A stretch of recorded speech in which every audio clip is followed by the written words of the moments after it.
สบายดีพี่น้องเป็นไงพี่น้องเฮาสบายดีบ่มื้อนี้ครบหน้าพ่อตามวัตถุผู้ทุกคนสุ่มสื่นหัวใจดีเนาะแม่นอย่างไรก็ตามเนาะบ่ว่าเฮาสิอยู่ที่ใดเฮาก็อยากเห็นพี่น้องทุกๆที่ทุกบอนเนาะพี่น้องที่ติดตามทางงานFacebook เด้เป็นไงสบายดีอยู่บ่ก็ขอให้พระเจ้าได้ทรงอวยพรกับพี่น้องเนาะที่ติดตามอยู่ตลอดเวลาแล้วก็ขอให้พี่น้องได้มีโอกาสได้แชร์ต่อๆกันไปเพื่อว่าให้ข่าวประเสริฐของพระเยซูคริสต์เจ้าของพวกเรานั้นได้ไปถึงหูทุกหูเนาะถึงตาทุกตาที่อยู่ในโลกนี้ได้เห็นสำหรับคนลาวที่เฮาเว้าภาษาลาวเพราะว่าเฮาก็ฮักคนลาวด้วยกันเนาะเฮาขอบคุณพระเจ้าที่พระเจ้าให้โอกาสที่เพิ่นบอกว่าทุกตาจะเห็นพระองค์ทุกพวกเขาจะคู่ลงกราบไหว้พระองค์และทุกลิ้นจะสรรเสริญพระองค์เฮาก็เห็นว่าในทุกวันนี้มันเป็นจริงเฮาได้เฮ็ดสิ่งเหล่านี้ออกไปเพื่อว่าจะผ่านสายหูสายตาทุกๆคนเนาะเฮาขอบคุณพระเจ้านั่นคือการที่เฮาทักทายสบายดีกันเนาะแล้วก็พี่น้องทุกคนอยู่ในสถานที่นี้หรือใน New Beginning ของพวกเราในเวลานี้ก็สบายดีหมดทุกคนเนาะเอาเข้าสู่การนมัสการพระเจ้ากันโดยการฟังพระคำของพระเจ้าเนาะให้เฮารวมใจกันอธิษฐานหน่อยหนึ่งก่อนที่เฮาจะได้ยินได้ฟังพระคำของพระเจ้าเนาะสาธุการเทวพระบิดาเจ้าขอบคุณพระองค์เจ้าสำหรับเวลาที่มีอยู่ในวันนี้ที่พระองค์ได้ทรงประทานให้กับหมู่ขน้อยให้หมู่ขน้อยได้เข้ามาในสถานที่แห่งนี้ The New Beginning Laotian Baptist Church แห่งนี้เพื่อรวมจิตรวมใจกันเป็นน้ำหนึ่งใจเดียวกันสรรเสริญถวายพระเกียรติแด่พระองค์ขอให้พระเกียรติและสง่าราศีนั้นจงมีอยู่ในพระองค์สืบไปพระบิดาเจ้าขาในโอกาสต่อไปนี้หมู่ขน้อยจะได้ยินได้ฟังพระวจนะของพระองค์ซึ่งเป็นพระวจนะที่ประกอบด้วยชีวิตฉะนั้นเมื่อหมู่ขน้อยได้ยินได้ฟังแล้วจะช่วยหมู่ขน้อยให้เกิดผลดีฉะนั้นหมู่ขน้อยเองจึงอ้อนวอนต่อพระองค์เจ้าก่อนที่จะได้ยินได้ฟังนั้นหมู่ขน้อยขอสติปัญญาจากพระองค์ขอให้พระองค์ได้ทรงประทานสติปัญญาให้กับหมู่ขน้อยแต่ละคนที่ได้ยินได้ฟังเพื่อว่าหมู่ขน้อยจะได้ใช้สติปัญญานี้เข้าในการศึกษาในการได้ยินได้ฟังและการพินิจพิจารณาถอยประคำและนำมาประกอบใช้ในชีวิตของหมู่ขน้อยเพื่อเฮ็ดให้ชีวิตของหมู่ขน้อยเจริญและเกิดผลดีพระบิดาเจ้าขาสำหรับตัวของข้าพระองค์เองที่กำลังจะกล่าวพระวจนะข้าน้อยขออ้อนวอนต่อพระองค์ขอพระองค์ทรงสถิตอยู่นำข้าน้อยและให้สติปัญญากับข้าน้อยเพื่อว่าข้าน้อยจะได้ใช้สติปัญญาของพระองค์นั้นเข้าในการอธิบายถอยพระคำของพระองค์เพื่อเฮ็ดให้ถอยพระคำเหล่านี้ชัดเจนและเปิดเผยได้แจ่มแจ้งและให้ทุกคนได้ยินได้ฟังนั้นได้เข้าใจฉะนั้นข้าน้อยเองจึงอ้อนวอนต่อพระองค์และก็ขอให้พระองค์ทรงประทานความกล้าหาญให้กับข้าน้อยและก็ให้ทุกถ้อยคำที่ข้าน้อยได้กล่าวออกไปนั้นมีฤทธิ์อำนาจของพระองค์อยู่ในนั้นเพื่อช่วยชีวิตของหมู่ข้าน้อยฉะนั้นหมู่ข้าน้อยจึงอ้อนวอนและทูลขอต่อพระองค์ด้วยความเชื่อโดยพระนามบริสุทธิ์ของพระเยซูคริสต์เจ้าเอเมนขอบคุณพระเจ้าเนาะพี่น้องที่รักคำเทศนาของข้าน้อยในวันนี้ใส่ชื่อว่าของขวัญที่ยิ่งใหญ่เวลานี่ก็ใกล้เข้ามาแล้วเนาะอันนี้ก็เดือนเก้าเนาะเดือนแอมเบอร์ยังอีกประมาณ3 เดือนบ่เดือน10เดือน11 12กับที่ฮอดคริสต์มาสแล้วมันบ่ฉะนั้นเฮาก็บางคนก็ได้กาเกียมแล้วบางคนก็ได้ถามว่าเจ้าพร้อมแล้วบ่สำหรับคริสต์มาสที่มาถึงคือว่าผู้มีลูกหลานหลายก็ได้เตรียมของขวัญเลยเนาะฉะนั้นเฮาจึงเว้ากันเรื่องว่าของขวัญพี่น้องข้าน้อยอยากถามแน่นี่อันหนึ่งก่อนเฮาสิเว้าเรื่องของขวัญนี่เฮาเคยให้ของขวัญกันเนาะและของขวัญที่ดีที่สุดที่เฮาเคยมอบให้คนอื่นนั้นคืออันใดแล้วเมื่อเฮามอบของขวัญให้ข้าเจ้าแล้วนะเฮาจือจำใบหน้าหรือว่าความจือจำความรู้สึกของเฮาบ่ ว่าเฮามีความสุขใจหลายปานใดเมื่อเห็นผู้ที่เฮาของขวัญให้นั้นเปิดของขวัญออกและสีหน้าของข้าเจ้าเป็นแนวใดในพระคัมภีร์ก็เว้าคือกันเรื่องนี้เกี่ยวกับเรื่องนี้ว่าในสวรรค์จะมีความปิติยินดีเมื่อคนเฮาเมื่อคนบาปคนหนึ่งหับเอาของประทานที่ยิ่งใหญ่ที่สุดที่พระเจ้าเอาให้นั้นกับเขานั่นอยู่ในโลกมีความสมสื่นยินดีแล้วแต่ในสวรรค์สถานของพระเจ้านั้นยิ่งมีความสมสื่นยินดีฉะนั้นเมื่อนี้ให้เฮามาลองแกะของขวัญของพระเจ้าสิ่งเป็นของขวัญสิ้นหนึ่งที่สามารถเปลี่ยนแปลงทุกสิ่งทุกอย่างในชีวิตของพวกเราเนาะพี่น้องที่รักข้าน้อยอยากขอเชิญชวนพี่น้องเปิดพระคัมภีร์ไปอยู่ที่โรมบทที่5ข้อที่6หาที่8ก่อนเนาะ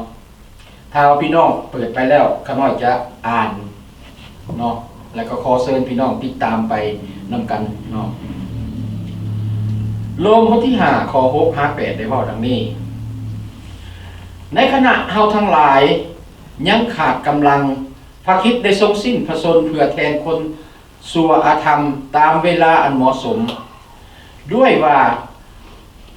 บ่สู่จะมีไผยอมตายแทนคนชอบธรรมแต่บางทีอาจจะมีคนกล้าตายแทนคนดีก็ได้แต่ฝ่ายพระเจ้าทรงแสดงความหักของพระองค์แก่เฮาทั้งหลาย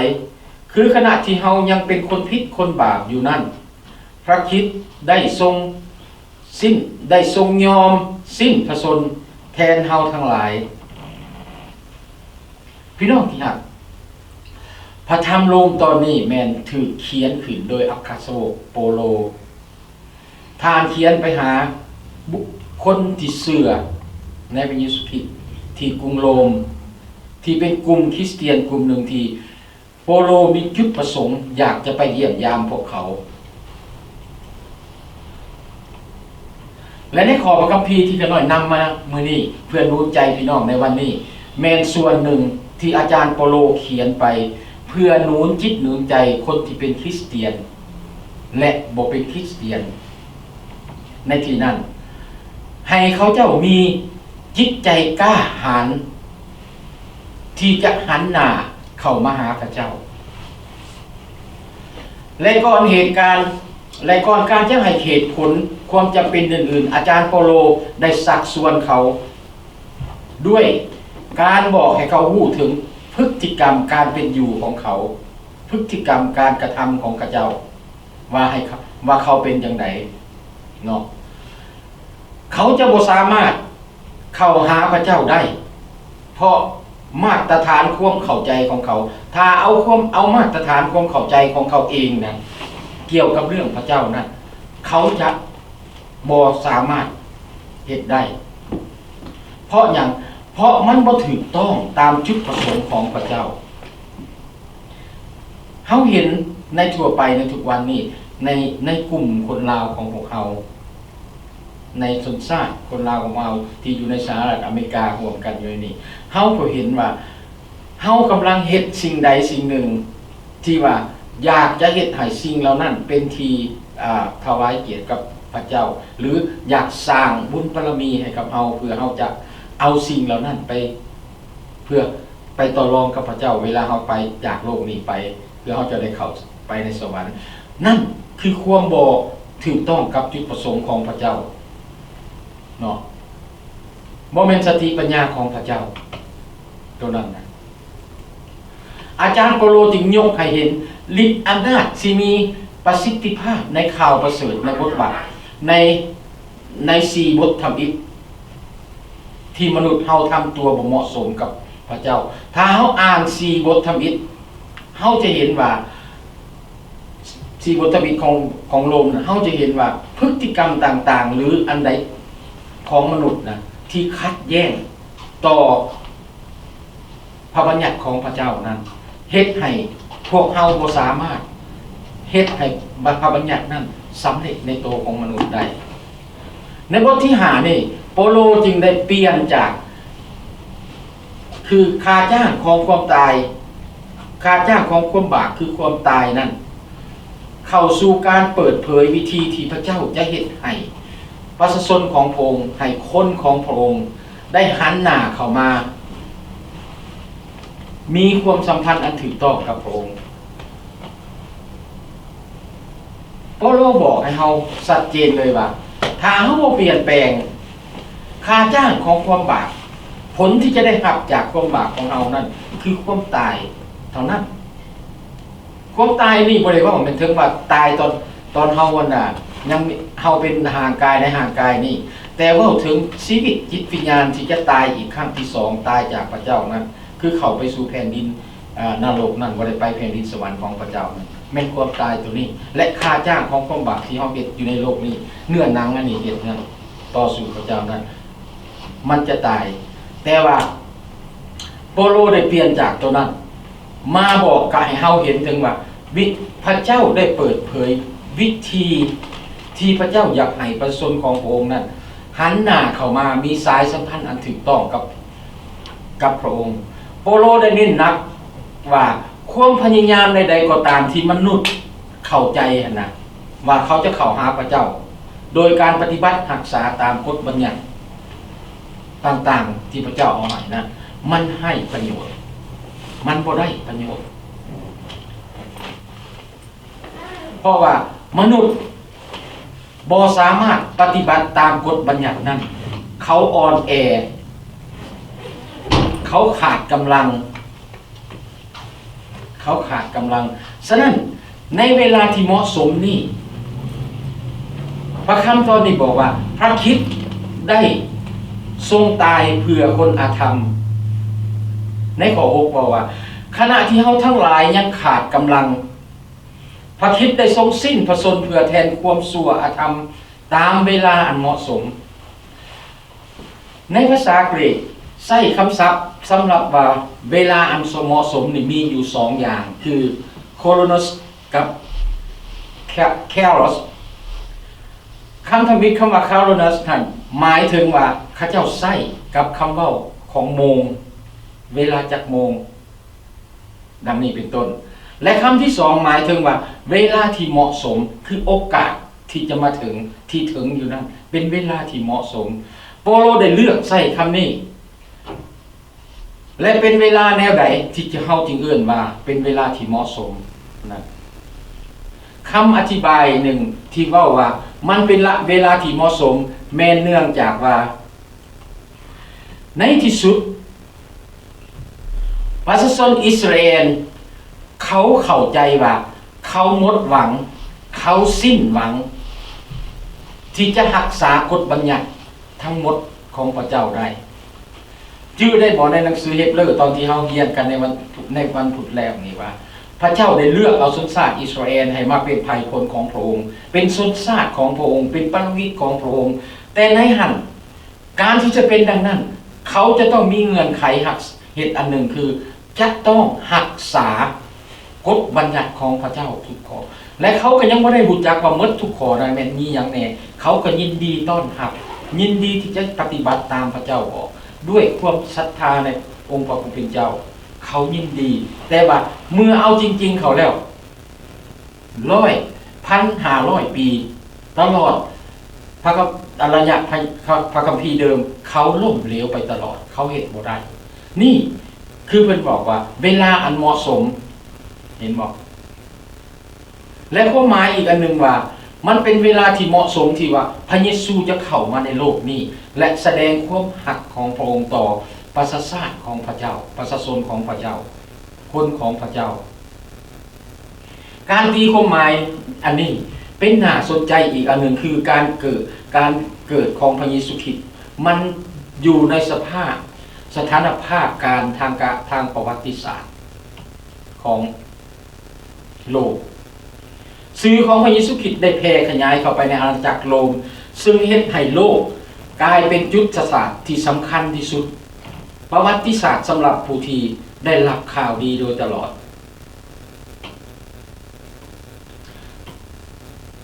เบิ่งคือว่าโลกประสบผลสำเร็จ พี่น้องอยากถามในนี่ในเวลาอันเหมาะสมนะเขาเห็นเหตุการณ์นั้นนี่เกิดขึ้นเขาเอาไปกินนี่คำถามคือว่าพระเจ้าสามารถทรงพระบุตรเข้ามาในเวลาอื่นใดบ่โมเป็นเวลาที่เป็นอย่างนั้นแน่นอนก็ได้เนาะพระเจ้าจะคิดในใดก็ได้แต่พระองค์เลือกที่จะส่ง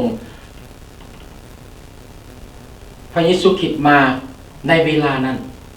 เพราะว่ามันเป็นการสำคัญอย่างยิ่งให้เฮาเบิ่งพิจารณาเบิ่งจุดประสงค์ยุทธศาสตร์ของการมันเกิดขึ้นในเวลานั้นเว้าถึงโรมการส่งข่าว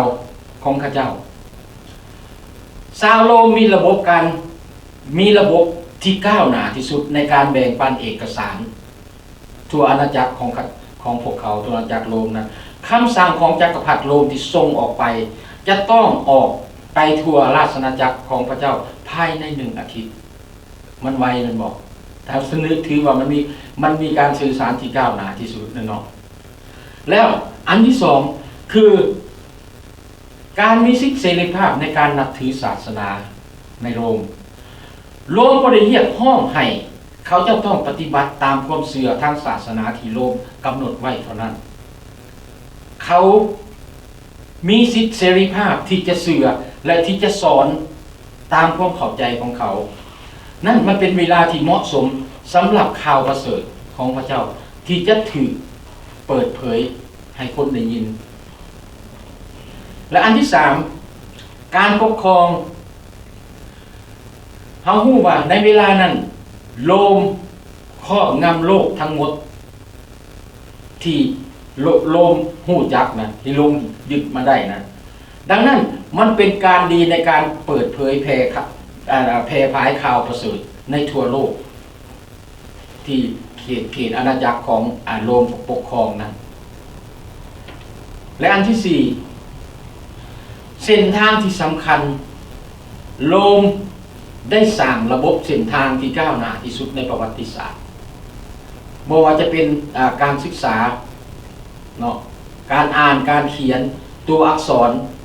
หนังสือของโรมเป็นหนังสือที่คนฮู้จักทั่วไปหลาย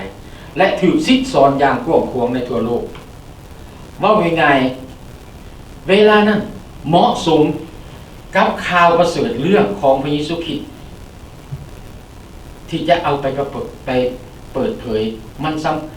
และก็เป็นข่าวประเสริฐที่สำคัญที่สุดที่บ่เคยมีมาก่อนนี้พระคริสต์ได้เสด็จมาเพื่อตายบ่แม่นเพื่อความดีของมนุษย์และแต่เพื่อความชั่วอธรรมของมนุษย์คือความบ่ดีคือความบาปและความอ่อนแอของมนุษย์เป็นอย่างคนหนึ่งจะต้องตายเพื่อความชั่วของคนอื่น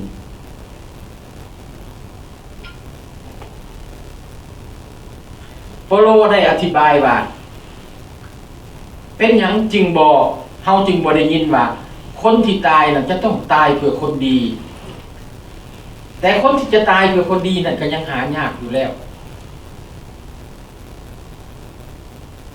แต่ว่าถึงว่ามันหายากยังมีคนที่ตายเพื่อคนบาปคนอื่นอีกเฮาเห็นว่าฟังกันครับพี่น้องเปาโลได้เห็นให้เฮาเห็นแบบเข้าใจง่ายๆที่ว่ามีคนกล้าที่จะตายเพื่อคนดีก็ยังได้หายากแล้วในความหมายของพระคัมภีร์แต่ว่ายังมีคนดีผู้หนึ่งที่สามารถตายเพื่อความบาปของคนอื่นคำถามนี้ว่าท่านจะยอมถ้าเป็นถามบอกตัวท่านเองนะท่านจะยอมสละชีวิตของท่านตายแทนเพื่อคนใดได้คนที่ทำให้ท่านบอกคนที่ทรยศต่อท่านบอกหรือว่าคนที่ป้อยด่าสาปแช่งท่านคนที่ว่าเยาะเย้ยท่านบอกถ้าคนเหล่านี้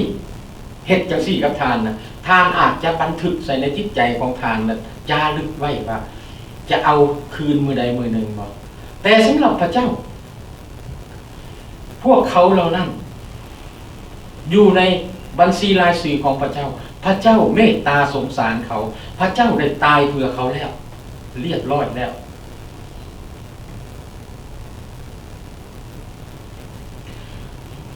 โปโลได้เห็นให้เราเห็นอย่างชัดเจนว่าไม่กังแขนโมเมนแผนการสำหรับการไถ่พระเยซูคริสต์ที่จะมาสูญสะดุดหรือว่าตกล่องอยู่ในหันแต่มันแม่นแผนการที่ออกมาจากหัวใจของพระบิดาของพระเจ้าพระบิดาพระเจ้าได้พิสูจน์ให้พวกเขาเห็นความหักของพระองค์ที่เป็นความหักส่วนนิรันดรสำหรับมนุษย์ที่กบฏต่อสู่พระองค์ข้างเดียวเพื่อให้พระเยซูคริสต์เข้ามาและสำหรับทุกคนที่ครับและความบาปสำหรับของทุกคนนั้นได้ถูกถอดลงที่องค์พระเยซูคริสต์ถึงไม่กางแขน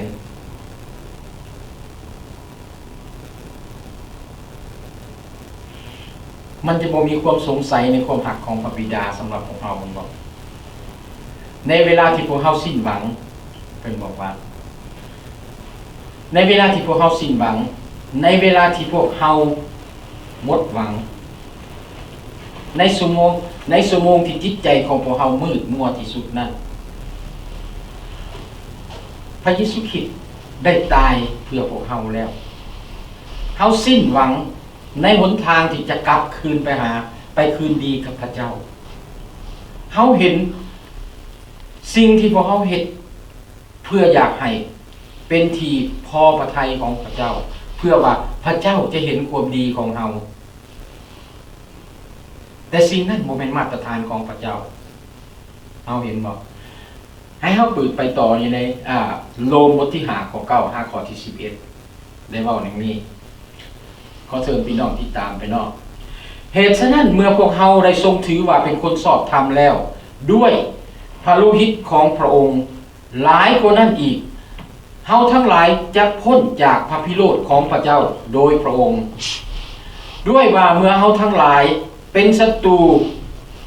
ต่อพระเจ้าคือเมื่อเวลาที่เฮายังบ่รู้จักองค์พระเยซูคริสต์เฮาบ่รู้จักพระเจ้านะเฮา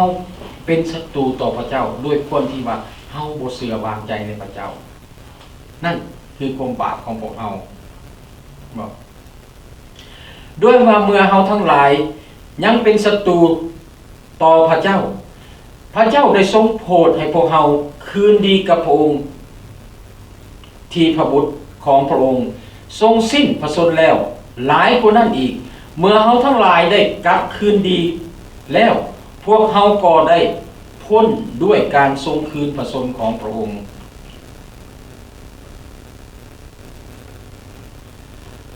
บ่เพียงแต่เท่านั้นเฮาทั้งหลายยังสมชื่นยินดีในพระเจ้าโดยทางพระเยซูคริสต์เจ้าของพวกเฮาผู้ทรงเป็นเหตุให้เฮาทั้งหลายได้กลับคืนดีกับพระเจ้าพี่น้องที่รักในข้อความเราเนี่ยเห็นอาจารย์โปโลได้สื่อต่ออธิบายต่อคนที่กำลังสิ้นหวังที่ปฏิเสธต่อสู่พระเจ้าให้หันหน้ากลับคืนมาคืนดีกับพระเจ้าในพระธรรมตอนนี้โปโลได้ใช้คำว่าหลายกว่านั้นอีกหลายกว่านั้นอีกคือว่าสิ่งที่พระเจ้าเฮ็ดนั้นมันเกินกว่าที่เฮาเข้าใจได้ถึงว่า2ครั้งถ้าในเหตุผลว่าพระเจ้าให้การช่วยเหลือพวกเฮาแล้วถ้าพระเจ้าให้การช่วยเหลือของเฮาให้รอดพ้นแล้วพระเจ้าจะบ่ปกปักรักษาเขาไว้บ่นี่เป็นคำถามที่น่าคิดคือเราเห็นสภาพปัจจุบันในทุกวันนี้เราเห็นสงครามในอิสราเอลในเวลานี้ในหลายๆกลุ่มประเทศที่กำลังหุ่มต่อสู้กับเขาหาพระเจ้าเลือกพระเจ้าแล้วให้เป็นชนชาติหนึ่งของพระเจ้าพระเจ้าจะปกปักรักษาเขาบ่พระเจ้าปกปักรักษาพระเจ้าสำหรับพวกเราก็คือกันเมื่อพระเจ้าเลือกพวกเราเขาตอบสนองต่อคำเรียกเอิ้นของพระเจ้าแล้วเขาเข้ามาเป็นคริสเตียนแล้วเขาคือชนชาติหนึ่งของอิสราเอลทางพระเยซูคริสต์ พระเจ้าปกปักรักษาเฮาฉะนั้นพี่น้องให้เฮาอ้อนวอนอธิษฐานเพื่อภัยคนของพระเจ้าในที่นั้นในที่ชีวิตที่กำลังต่อสู้อยู่นั้นเนาะเพื่อว่าพระเจ้าจะอวยพรพระเจ้าให้หลายกว่าเก่าเห็นบ่ถ้าพระเจ้าไทยเฮาพระเจ้าช่วยเฮาให้รอดแล้วพระเจ้าจะต้องปกปักรักษาเฮาถ้าพระเจ้าบ่หวงแหนพระบุตรของพระองค์เพื่อพิสูจน์ความหักของพวกเฮาสำหรับพวกเฮาแล้วมันก็จะบ่มีความหมายว่าพระองค์พระผู้เป็นเจ้าได้เสียสละชีวิตนั่นเพื่อจะให้พวกเฮาหลุดพ้นจากพระพิโรธของพระเจ้าต่อความบาปและการกบฏต่อสู้ของพวกเฮาเห็นบ่ถ้าว่าพระบิดาพระเจ้าพระบิดาหวงแหนพระบุตรของพระองค์บ่ให้พระบุตรของพระองค์เฮ็ดสิ่งเหล่านั้นตักเข้ามาตายไถ่แทนความผิดบาปของพวกเรานะเฮาจะบ่ได้รับอันนี้และเฮาจะบ่ได้เห็นความหักนั่นคือสิ่งที่พระเจ้ากำลังพิสูจน์ให้คนทั้งหลายเห็นถึงความหักของพระเจ้าถ้าเฮาทุกคนอยู่ในความหักของพระเจ้าโลกนี้มันจะสงบสุขบ่สงบสุขยันมันจะมีสันติสุขกับพระเจ้าเห็นบ่การให้ขอพิสูจน์แก่ความบาปหมายความว่าแนวใดการที่พระเจ้าให้ขอพิสูจน์กับเฮาว่าความหักของพระเจ้าเป็นแนวใดมันหมายความว่าใดและการให้เหตุผลเป็นคำสัญญาทางพระบัญญัตินั้นเฮาเห็นแนวใดเฮาเห็นเมื่อผู้พิพากษาได้นำไปใส่เช่นคำที่ประกาศบอกว่าบ่มีความผิดเจ้าบ่มีความผิดพระเจ้าประกาศเฮาเมื่อเฮาเชื่อในวางใจในพระเยซูคริสต์พระเจ้าบอกพวกเฮาว่าเฮาบ่มีความผิดพระเจ้าบ่เห็นความผิดในเฮาอันที่สองพระเจ้ายกโทษให้กับเฮาพระเจ้าเอิ้นเฮามาให้เป็นอิสรภาพมีสิทธิเสรีภาพเฮาพ้นจากความผิดเฮาบ่มีความผิดอีกต่อไปแม้นพี่น้องบางครั้งเฮาอาจจะคิดถึงสิ่งที่ขอผิดพลาดที่มันเกิดอยู่ในชีวิตของพวกเฮาที่ผ่านมาแต่สิ่งนั้นมันเพียงแต่เครื่องที่เตือนใจของพวกเฮาจะบ่เฮ็ดให้เฮากลับคืนไปอีกเพราะเฮาได้รับการประกาศจากพระเจ้าแล้วว่าเฮาเป็นคนชอบธรรมบ่มีความผิดเฮามีอิสระแล้วชีวิตฝ่ายจิตของวิญญาณของพวกเฮาได้รับความรอดพ้นแล้วพระเจ้าประกาศว่าเฮาเป็นคนชอบธรรมบ่มีความผิดด้านที่สามพระเจ้าให้ความยุติธรรมกับเฮาความยุติธรรมบัดนี้เฮ็ดจังได๋พระเจ้าให้เฮาฟรีเมื่อเฮาย่างออกจากห้องการตัดสินเฮารู้สึกว่าเฮาได้รับความยุติธรรมในความผิดของเฮาในความผิดของเฮาเห็นบ่แล้วข้าน้อยเว้าหันตัวนี้บ่แม่นเพียงแต่ผู้เชื่อยอมรับว่าพระเจ้าประกาศให้เฮาเป็นคนชอบธรรมแต่ว่าเฮายังเป็นผู้ที่ถูกต้องในสายพระเนตรของพระเจ้าเฮาขอบคุณพระเจ้าถ้าว่าเฮามองเห็นตัวเองแล้วเฮาจะได้รับความยุติธรรมจากพระเจ้าเป็นกายเป็นคนชอบธรรมแต่ยังใหญ่ไปกว่านั้นคือเฮายังเป็นคนที่ถูกตาต้องใจเป็นคนที่อยู่ในสายพระเนตรของพระเจ้าเห็นบ่เมื่อเวียกงานของพระเยซูคริสต์สำเร็จพระเจ้าช่วยผู้เชื่อในพระองค์ให้พ้นจากพระพิโรธของพระองค์หลายกว่านั้นอีกพระองค์จะสำเร็จสิ่งที่พระองค์ได้เริ่มต้นความรอดจากพระพิโรธของพระเจ้ามันโมเมนต์เหตุการณ์ครั้งเดียวมันกำลังดำเนินและอยู่ใน ชีวิตของพวกเฮาจะเบิ่งถึงอดีตหมายถึงสิ่งที่พวกเฮาได้ผ่านพ้นมาเฮาได้รับความรอดผ่านออกจากสิ่งเหล่านั้นในอดีตในความบาปเมื่อก่อนเราเป็นยังไงด้วยว่าทุกคนได้เฮ็ดผิดบาปขาดจากรัศมีของพระเจ้าในเมื่อก่อนนั้นเฮาบ่ได้อยู่ในสายตาของพระเจ้าบ่ได้อยู่ในสายพระเนตรของพระเจ้าเฮาเป็นคนผิดบาปเห็นบ่และในปัจจุบันเด็กพอเฮาได้รับความรอดผ่านทางองค์พระเยซูคริสต์เหมือนดังเจ้าทั้งหลายที่เคยเสื่อฟังทุกเวลาสันใดพวกเจ้าจงอดทนพยายามด้วยความยำเกรงจนตัวสั่นเพื่อให้ความพ้นสันนั่นบ่ใส่เฉพาะเมื่ออยู่ต่อหน้าเฮาอยู่นำพวกเจ้าเท่านั้นอาจารย์โปโลเขียนอยู่ในฟิลิปปอยบทที่2ข้อที่12แล้วก็ถึงอนาคตหมายถึงผู้ที่เชื่อในพระคริสต์ได้รับความรอดพ้นจากพระพิโรธของพระเจ้าคือว่าผู้เชื่อจะบ่ได้รับการพิพากษาผู้เชื่อจะประสบกับความพินาศนี่เพราะว่าเขาได้รับการฟื้นฟูชีวิตขึ้นใหม่ในองค์พระคริสต์และถามว่าพระพิโรธของพระเจ้านั้นเป็นหยังพี่น้องงงไม่หยังคือพระพิโรธของพระเจ้าคำว่าพระพิโรธของพระเจ้านี่คันเฮาเว้าถึงว่าเว้าภาษาง่ายๆมันได้ความใจร้ายของพระเจ้าเป็นหยังเว้าให้เข้าภาษาเฮาง่ายๆแน่ความใจร้ายของพระเจ้าเป็นหยังมันบ่แม่นพระเจ้าเสียอารมณ์แหนและมันบ่เป็นความรู้สึกของพระเจ้าที่แสดงออกที่มันเป็นความบาปแทนที่มันจะเป็นดังนั้นมันเป็นการตัดสินที่ยุติธรรมและการต่อต้านคน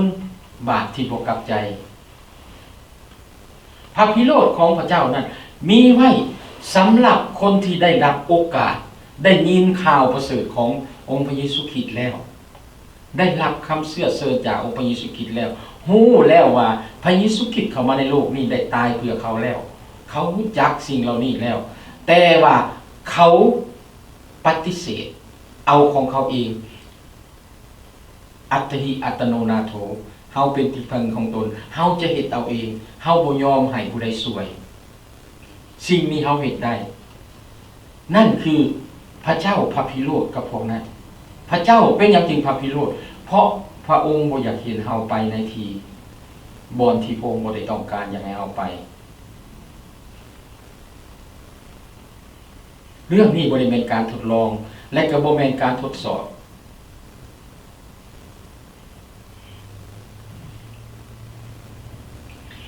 สำหรับเรื่องนี้มันเป็นความยุ่งยากสำหรับผู้เชื่อแต่ในขณะที่เฮาอยู่ในโลกนี้เฮาต้องมีความอดทนความแตกต่างกันระหว่างการลงโทษของพระเจ้าที่ชาวคริสเตียนประสบกับพระพิโรธของพระเจ้านั้นต่อคนบาปนั้นที่บ่กลับใจนั้นมันต่างกันผู้ที่เชื่อจะพ้นจากพระพิโรธของพระเจ้าเพราะว่าความบาปของพวกเขานั้นพระเจ้าเอาไปวางไว้ที่องค์พระเยซูคริสต์แล้วเรียบร้อยผู้ที่จะเข้ามานั่งเก้าอี้ในบ่อนพิพากษาส่วนนิรันดรนั้นบ่แม่นเฮาแต่แม่นพระเยซูคริสต์เป็นผู้หักตัดสินเอาความผิดของเฮาทั้งหมดเฮาสรรเสริญขอบคุณพระเจ้าสำหรับเรื่องนี้เนาะที่พระเยซูคริสต์ที่พระเจ้าได้แสดงความหักอันนี้อันยิ่งใหญ่ของสำหรับพวกเฮาให้กับพวกเฮาขอบคุณในฮีบรูบทที่9ข้อที่2ได้บอกพวกเฮาว่าถ้าบ่มีเลือดไหลออกการให้อภัยก็จะบ่มีพระเยซูคริสต์ถือครึงทั้งไม้กางเขนเลือดไหลออกเฮาได้รับการชำระล้างโดยอภัยบาปด้วยโลหิตของพระเยซูคริสต์เฮาเห็นอยู่ในภาคพันธสัญญาเดิมเว้าถึงเรื่องลูกแกะที่บ่มีมลทินข้าเจ้าได้เอาเลือดลูกแกะนั้นไปฉีดใส่เพื่อว่าเวลาเข้าไปอภัยบาปขออภัยบาปโทษนั้น เขาเจ้านำเอาเลือดแกะที่เอาไปถวายนั้นออกมาสิทธิ์ใจกับคน เพื่อให้เขาเจ้าลดจากความบาปเห็นบ่มันเมื่อมันคือมันเลือดอันเดียวคือพระเยซูคริสต์เป็นเลือดแกะที่เป็นแกะแท้แต่ตัวนั้นมันเป็นของเทียมซื่อๆที่ในพันธสัญญาเดิมเฮ็ดได้ฉะนั้นเขาจึงเฮ็ดเรื่อยๆ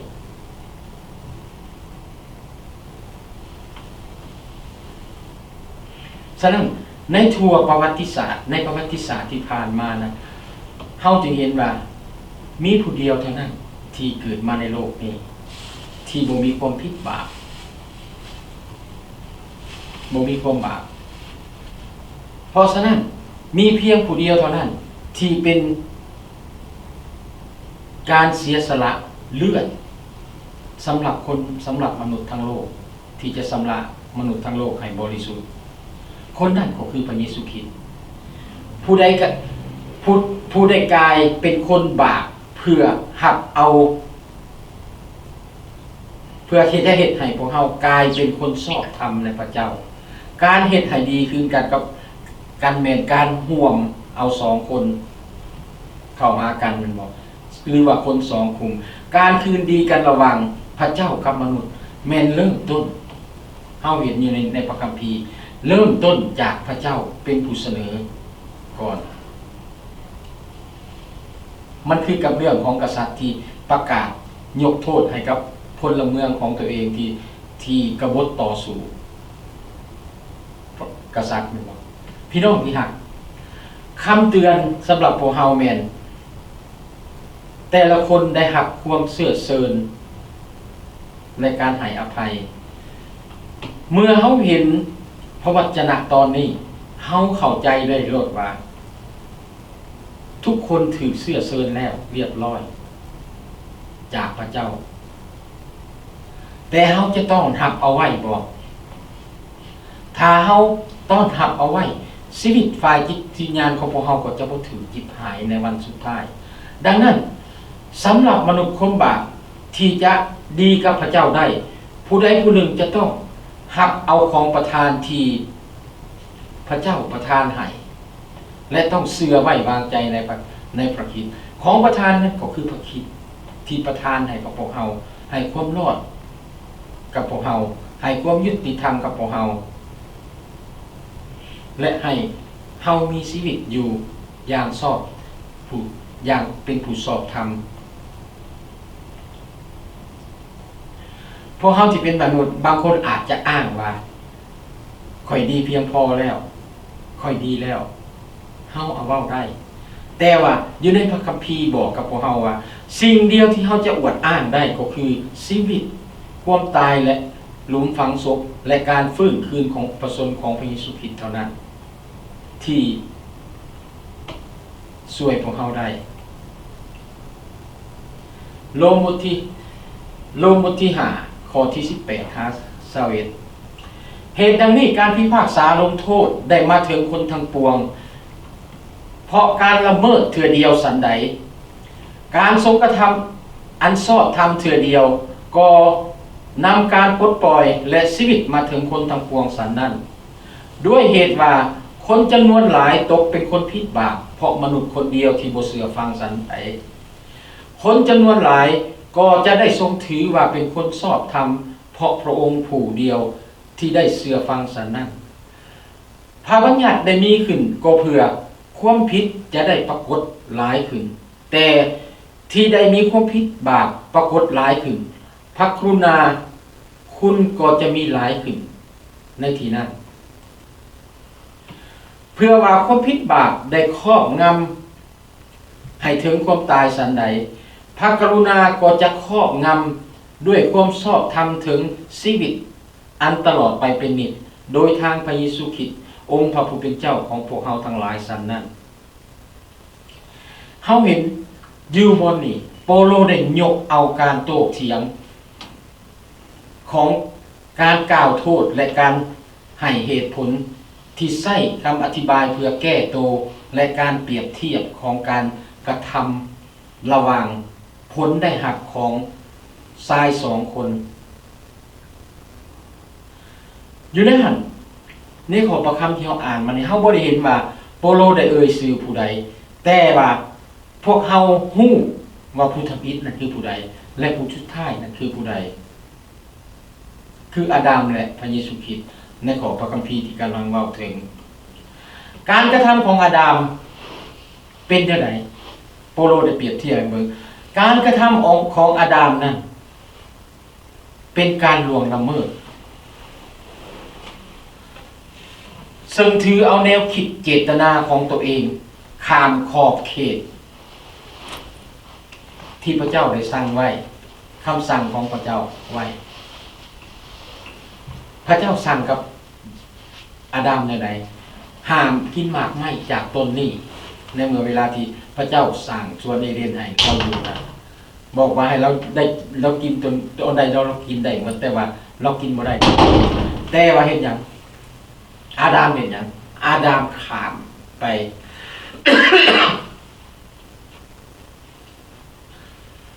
เมื่อเขาข้ามจากขอบเขตคำสั่งของพระเจ้าแล้วมันเป็นอย่างมันเป็นการกบฏมันเป็นการท้าทายและการบ่เชื่อฟังและก็เรื่องนี้มันบ่แม่นอันนาอุบัติเหตุที่เกิดขึ้น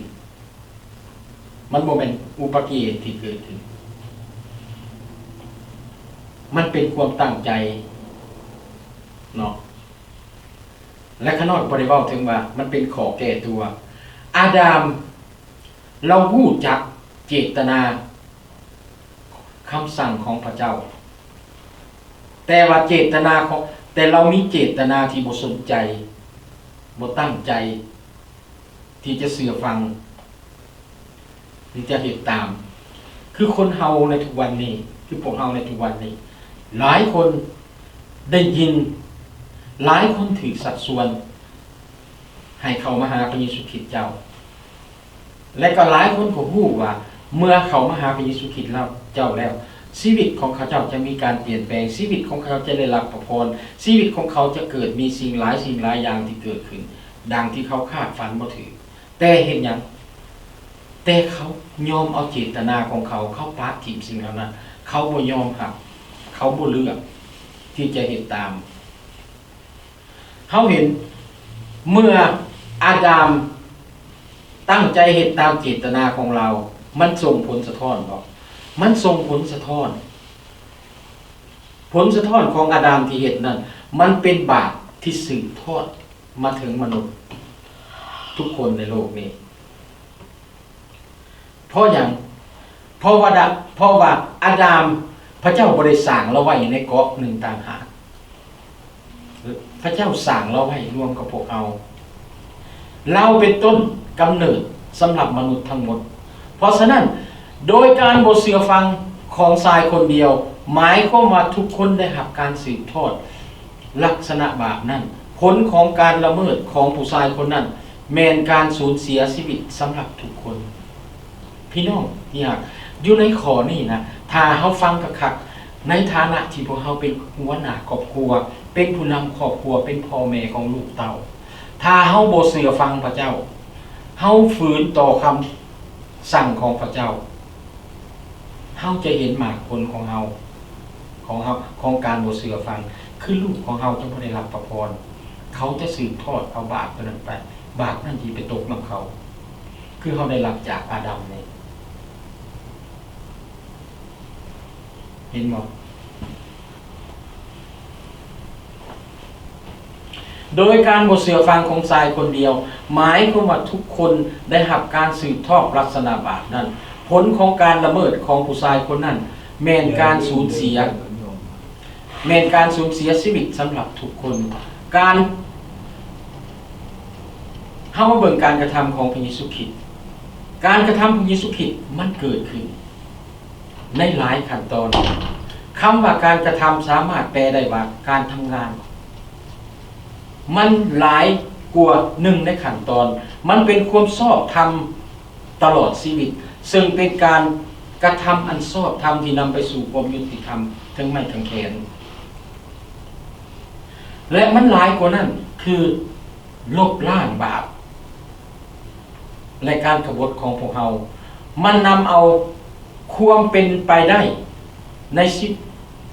ในชีวิตของพวกเราที่อยู่ในพระเจ้าถ้าพวกเราวางใจในพระองค์นี่เอิ้นว่าชีวิตนิรันดรอีกอันหนึ่งโปโลได้เปรียบเทียบการบ่เชื่อฟังของอาดัมกับการเชื่อฟังของพระเยซูคริสต์การเชื่อฟังของชายคนเดียวเฮ็ดให้เกิดความผิดพลาดกับคนทั้งหลายการขอโทษการบ่เชื่อฟังของชายคนเดียวเฮ็ดให้บ่เกิดความผิดเฮ็ดให้เกิดความผิดพลาดกับคนทั้งหลายและการเชื่อฟังของคนคนเดียวเฮ็ดให้หลายคนกลายเป็นคนชอบธรรมถูกต้องในสายพระเนตรของพระเจ้า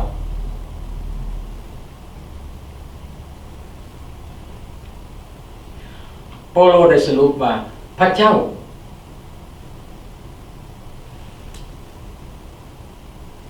จะทำพระเจ้าที่ทำได้เริ่มต้นทำแล้วพระเจ้าจะเฮ็ดให้สิ่งเหล่านั้นสำเร็จอยู่ในด้วยพระคำของบทโรมบทที่3ข้อ21ได้บอกในนี้ว่าบัดนี้ความชอบธรรมซึ่งมาจากพระเจ้าจะปรากฏนอกจากพระบัญญัติ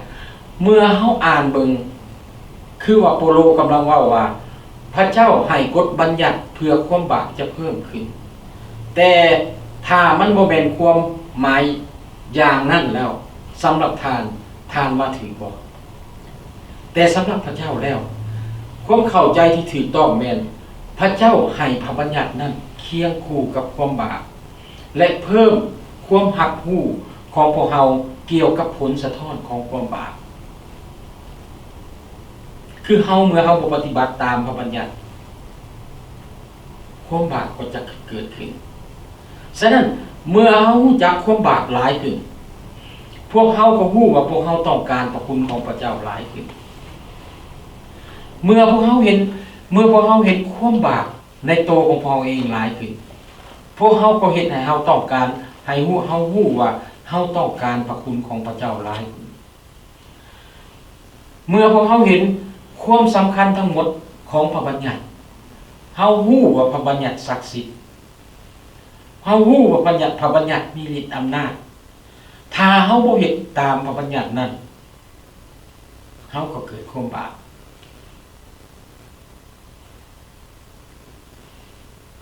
ฉะนั้นเมื่อเรารู้คุณค่าของพระบัญญัติแล้วพวกเราเข้าใจความต้องการของพวกเราสำหรับพระคุณทั้งหมดของพระเจ้าโปโลยกให้เราเห็นสิ่งที่น่าอัศจรรย์เกี่ยวกับพระคุณของพระเจ้าดังนี้ว่า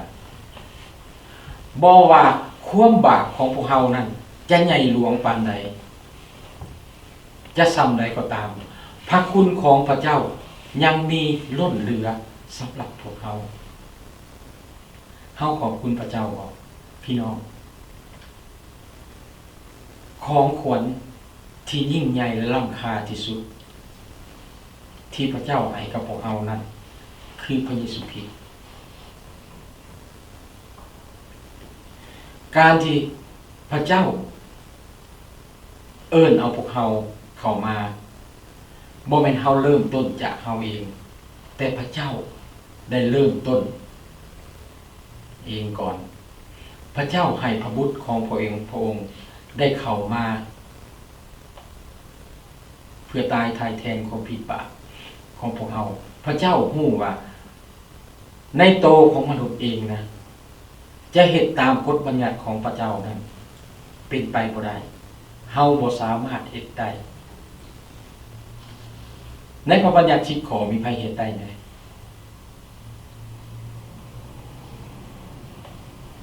บ่มีบ่แต่ว่ามาเว้าถึงศีล5ข้อของพระพุทธเจ้าที่ให้กับชาวพุทธใน5ข้อนั้นมีไผเฮ็ดได้แน่แต่ห้ามข้อเดียวให้บ่ให้กินเหล้าเมาสุรา